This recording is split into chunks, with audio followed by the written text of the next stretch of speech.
Jamais à l'ONU on n'avait connu un tel scandale. The scandal has spread to the United Nations itself. The UN of turning a blind eye to corruption.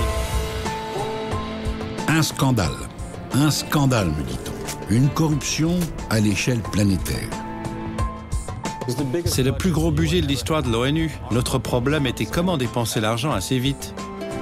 On crie au scandale à propos d'un programme humanitaire destiné à soulager la population irakienne soumise à un terrible embargo. Au départ, les sanctions étaient totales. Mais à quoi ça sert de faire mourir de faim des enfants irakiens?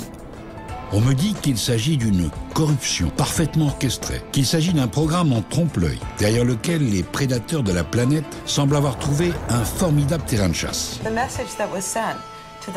Le message qui était envoyé à ce réseau mondial d'hommes d'affaires et de diplomates était « La corruption, c'est pas grave, on fermera les yeux. Les pots de vin, c'est rien du tout, ça dérange personne à l'ONU. » Et pourtant, quand j'évoque le programme Pétrole contre nourriture, personne autour de moi ne semble s'en souvenir. On ne sait qui de l'indifférence ou de l'oubli l'emporte.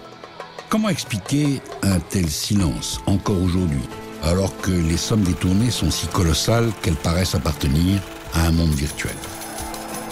J'ai voulu chercher les responsables. Le régime irakien essayait de détourner une partie du programme à son profit. Savoir qui en a profité. Il a volé plus d'un demi-milliard de dollars pour le président russe, pour le premier comme pour le deuxième. Quels ont été les mécanismes de cette corruption? Ils apportaient et déposaient des centaines de milliers de dollars en liquide à l'ambassade d'Irak à Genève.